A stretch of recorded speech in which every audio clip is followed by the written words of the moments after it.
Alors, c'est la deuxième partie de ma conférence de ce soir, intitulée « Construire l'avenir ».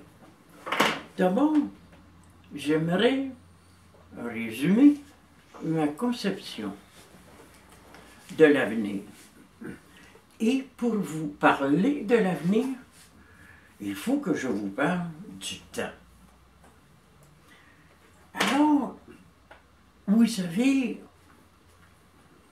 des gens comme Kant et Husserl ont ouvert la route vers une conception du temps. La conception kantienne était transcendantale. La conception husserlienne était immanentiste. Alors, cependant, vous vous rappelez tout à l'heure, quand je vous ai parlé de la théorie kantienne des antinomies, et que je vous ai dit que Kant s'était attaqué aux trois grandes idées fondamentales de la métaphysique. L'une de ces idées était la matière. Vous vous rappelez encore que je vous ai dit qu'il a réfuté l'usage théorique du concept de matière, car il jugeait que c'était un concept problématique. Mais Kant n'a jamais dit que la matière n'existait pas. C'est Berkeley qui a dit ça, 100 ans avant lui. Alors, évidemment, dans sa théorie des antinomies, qu'a donc fait Kant? Il a fait acte de scepticisme. Et comme Sextus Empiricus, il a tout simplement suspendu son jugement. Ce fut la même chose avec Husserl. Vous savez qu'Husserl a développé une philosophie de la conscience remarquable. Mais Husserl, comme on dit en québécois, avait un fil à la patte. Et il était cartésien. Or, qu'enseigne le cartésianisme?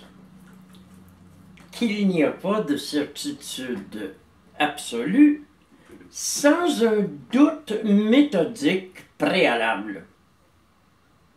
Ce n'est que lorsque vous en arrivez à douter de tout que vous comprenez qu'il y a une chose dont vous ne pouvez plus douter.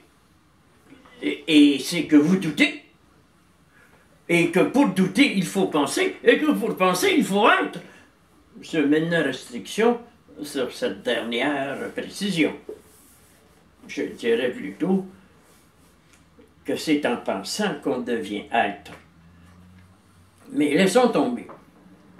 Husserl s'y dit que le doute méthodique n'était peut-être pas convenable au XXe siècle. Husserl est mort en 1939. Et c'est un juif allemand. Alors, il a pensé à transposer, un peu comme Kant, une technique sceptique dans le domaine de la philosophie moderne. Et il a appelé cette technique époché. C'est le mot grec qui veut dire suspension du jugement. Sauf que lui, il n'a pas appelé ça suspension du jugement. Il a appelé cette technique la mise entre parenthèses. Ainsi, par exemple, si, par une démarche intellectuelle, volontariste, tout comme le doute méthodique, je mets entre parenthèses l'existence, je peux mieux focaliser sur l'essence.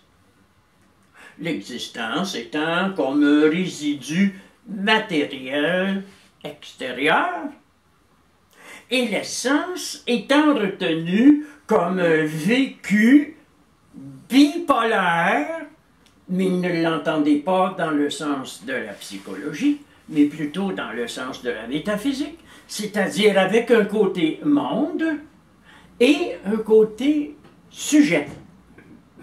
Donc une sorte de monade. Évidemment, quand on regarde la question sous cet angle-là, on peut parler indéfiniment des essences sans s'impliquer dans l'existence. C'est-à-dire qu'on s'isole dans une tour mentale. Alors évidemment, ma critique de Husserl porte sur une sorte de prestidigitation où il a remplacé le doute méthodique de Descartes par la mise entre parenthèses qui en fait signifie la suspension du jugement. Je ne parlerai pas de la matière puisque mon propos est de parler de la conscience. C'est ça que ça veut dire. Bon, alors moi j'ai dit je vais parler de la matière, puis je vais montrer qu'elle n'existe pas. Alors là j'y suis allé.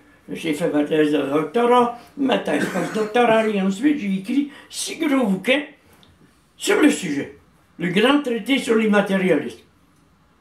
Mais une fois le terrain délayé, vous savez, vous ne pouvez pas vous consacrer à quelque chose qui demande, qui est aussi exigeant sur le plan intellectuel, sans que votre vie soit touchée. Votre vécu. Si vous niez l'existence de la matière et la remplacer par une théorie de la représentation constituée en conscience, dans l'immanence de la pensée, ben votre vie va s'en subir les conséquences. Les choses qui vont vous arriver vont ressembler à votre conception du monde. Les gens que vous allez rencontrer vont être différents des autres. Et bien entendu, les événements qui vont vous marquer, vous allez leur trouver une sorte de ressemblance par connaturalité avec votre pensée. Alors, c'est ce qui m'est arrivé. Je me suis aperçu que l'immatérialisme débouchait sur l'intemporalisme et l'intemporalisme sur l'immortalisme. Et là, je ne pouvais plus définir l'humain comme un mammifère évolué ou une créature de Dieu. Alors, je me suis limité à penser que les humains étaient comme des personnages de bande dessinée, sans consistance, subissant, comme les personnages de bande dessinée qui obéissent au crayon du dessinateur, subissant les influences du milieu, des parents, de la société, de la religion, de l'État. Et je me suis dit, il peut arriver, par un miracle, que l'un de ces personnages de fiction prenne conscience et s'éveille, sort de la bande dessinée et il se dit non, je suis autre. Alors je me suis dit, mais comment définir cet autre qui échappe au processus d'évolution, de création, d'émanation, de cooption? Comment définir cet autre? Et alors je me suis dit, je vais le définir comme une lumière pensante. Il y a des gens qui sont seulement des simples flamèches, comme les éphémères dans les champs, qui ne fleurissent qu'un matin. Et donc, peuvent être plus permanents, mais peut-être des immortels. Alors, j'en suis arrivé à me dire, bon, peut-on encore appeler homme une lumière pensante dont le corps, comme représentation, n'est qu'une coagulation. Chez certains, ce ne sera qu'une coagulation élémentaire, comme beaucoup de gens sur cette terre, qui ne dépassent pas un certain niveau de compréhension, celui de l'ego corporel. D'autres vont parvenir à une sorte d'existence affective. Ils sont capables de sentiments, d'intuition, d'empathie. Ils sont moins déterminés. À un autre niveau, d'autres vont parvenir à une forme de pensée. Encore là, il va y avoir un tri. Beaucoup vont penser selon des schèmes préfabriqués. Et très peu de gens vont penser par eux-mêmes. Alors, en pensant par eux-mêmes, certains vont parvenir à un stade qu'on pourrait appeler un stade causal, etc., jusqu'au moment où il y a quelqu'un qui va dire, moi je m'en contrefous de tous ces stades. Pourquoi ne me penserais-je pas Dieu, puisque ce que nous pensons être, c'est ce que nous devenons. Nous vivons avec nos pensées. Alors c'est de là qu'est née la question de la théurgie. Est-ce que je peux me faire Dieu? La réponse a été pourquoi pas. Mais je vous ai dit que lorsque vous développez un système de pensée, les expériences qui vous arrivent ressemblent progressivement de plus en plus à votre pensée. Et semblent la collaborer. Pas la collaborer, corroborer. Bon. Alors, ce qui s'est produit, c'est que c'est arrivé. C'est comme si j'avais reçu une tonne de briques sur la tête.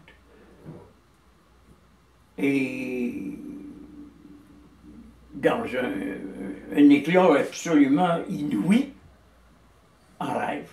Parce qu'il y a des gens qui reçoivent la grande initiation en rêve. J'ai tout compris. Puis,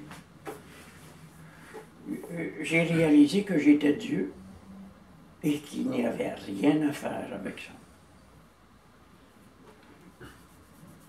Je me rappelle qu'un jour, je comptais ça, il y a une femme qui est venue me voir à l'intermission de ma conférence, elle dit, monsieur, j'ai passé 8 ans en psychiatrie parce que je pensais comme vous. Puis elle dit, là, vous venez de tout jeter dans le doctrinement qu'on m'a donné en me disant que j'étais simplement une personne ordinaire, que j'étais pas Dieu, que ça se pouvait pas. Je me suis soudainement résigné. Elle dit, là, vous venez d'un seul coup de me dire que j'avais peut-être vu juste. Je suis peut-être pas folle. Je dis, ma chère madame, vous savez, ma conférence au psychiatre de l'Université d'Ottawa était intitulée « Je suis fou, mais je ne suis pas malade ».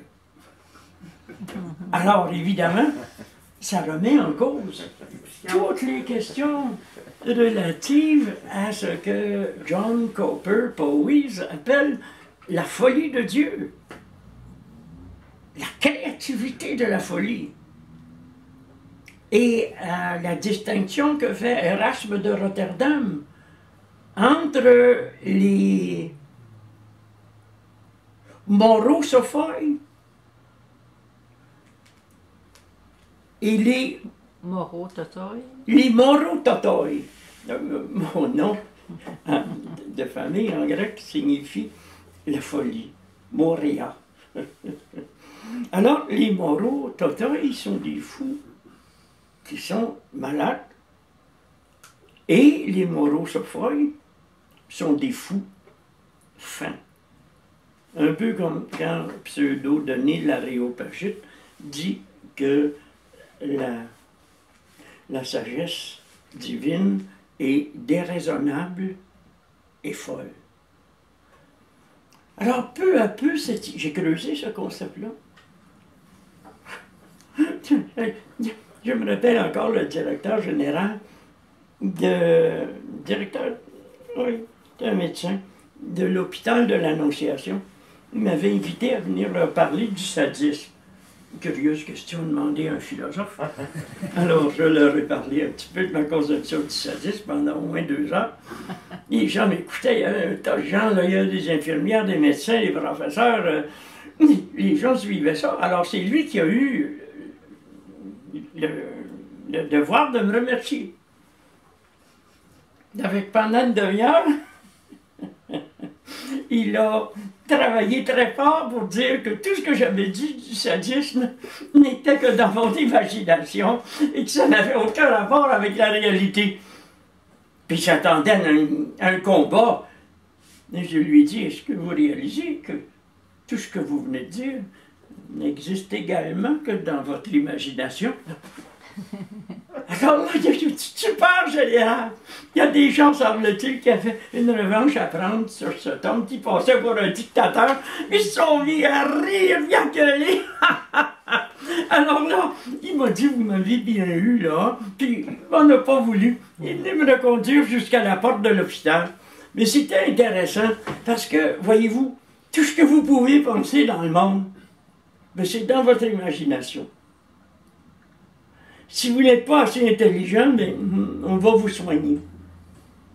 Et si vous êtes assez intelligent, vous allez vivre de votre idée. Et peut-être.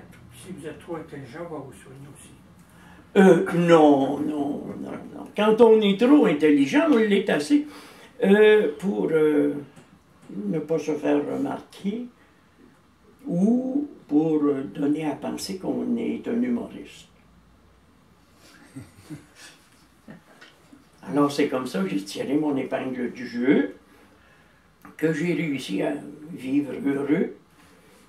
Et comme mes principaux disciples ont toujours été des femmes, que je me suis trouvé comblé par la vie. Et que je peux mener aujourd'hui une existence détendue. Ce que mon concierge n'est pas. Il s'appelle Gilles. Il a des gros problèmes. Je lui dis, Gilles, restons zen.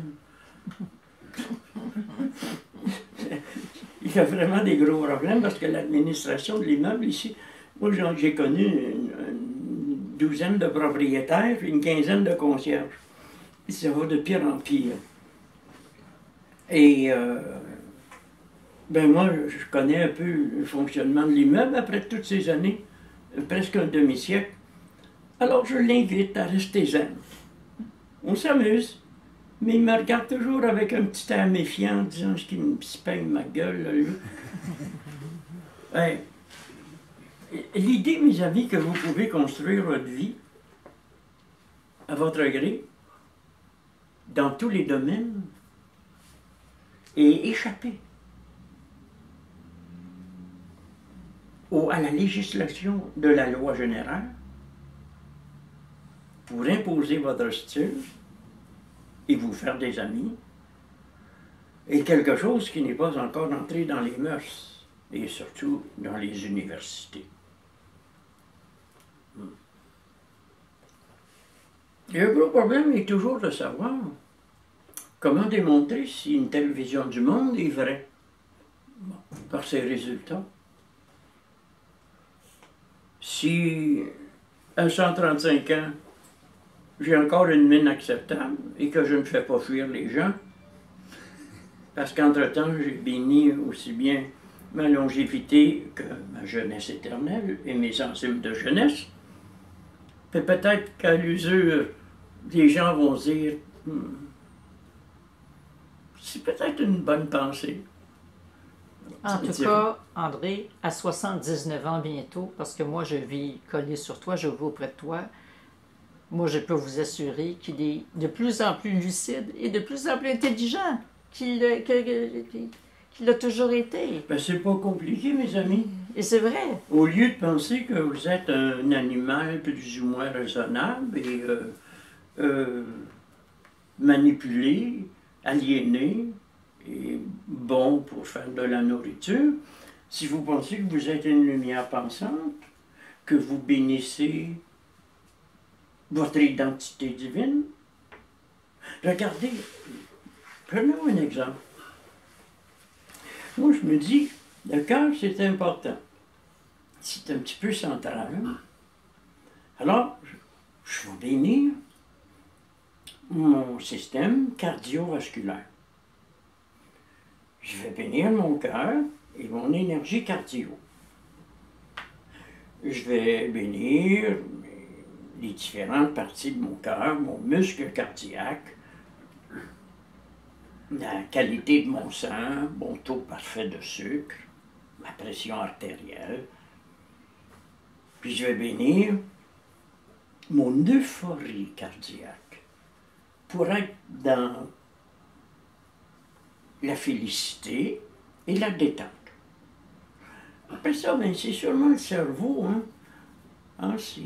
Si le cerveau n'est pas alimenté suffisamment en sang, donc j'ai des peu de connaissances médicales. Là. Alors je vais bénir mon cerveau, mes deux hémisphères, mon cervelet, mon bulbe rachidien, ma moelle épinière, mon épine dorsale, ma colonne vertébrale. Là, je reviens au cerveau. Je vais bénir ma bioélectricité cérébrale. Je vais bénir l'afflux normal en oxygène et en sang pour stimuler mon cerveau à penser. Je vais bénir mes échanges interneuroniques. Je vais bénir mon discernement, ma conscience, ma lucidité, ma mémoire et ma capacité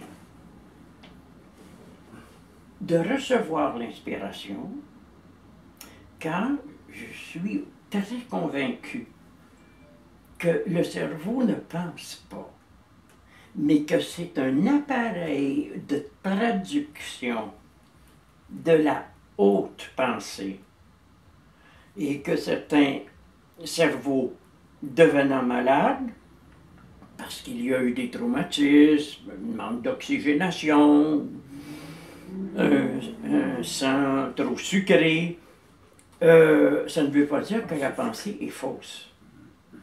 Et ça ne veut pas dire que la pensée ne peut pas penser avec d'autres organes que le cerveau. Puisque la matière n'existe pas. Tout cela se tient. Et puis, je suis allé chercher le cas d'un enfant anencéphale. Il est né sans cerveau. Il était noir. Il n'y avait rien. Alors, les médecins ont dit aux parents, il y a peu de chances que vous le réchappiez, que vous le réchappiez pour un mois. Il va mourir avant. Et vous devriez peut-être nous le laisser, parce qu'il va être une source de profond dérangement pour vous. Vous allez souffrir beaucoup. Alors, les patients ont dit, on veut le garder. C'était des gens croyants. Bon. Alors, ils sont mis à lui accorder tous les soins qu'ils pouvaient.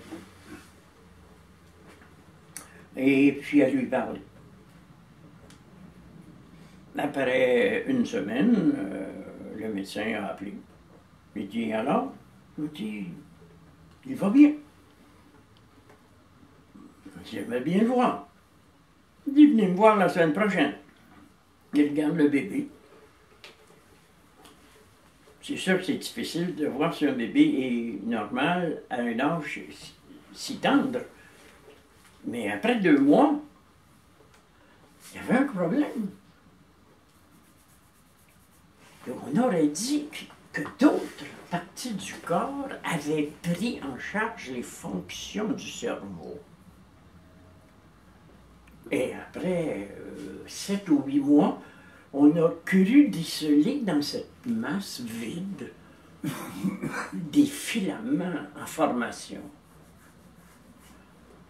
Et après 3 ans, le cerveau constitué avait repris en charge ses fonctions qui dirigent le corps. Et l'enfant, en grandissant, a rattrapé son retard. On m'a demandé ce que j'en pensais. Je dis, c'est très simple. Le corps est une représentation et un véhicule d'expression. Et ce cas démontre que lorsqu'un enfant est né sans cerveau, il peut s'en donner un. Par un miracle de la pensée qui constitue le cerveau. Comme vous le voyez, mes chers amis, le temps est déjà venu de nous quitter, mais je veux seulement vous dire qu'il y a de véritables mystères qui s'éclaircissent dès que l'on comprend que l'on peut tout construire, y compris son cerveau. Merci et bonne fin de soirée.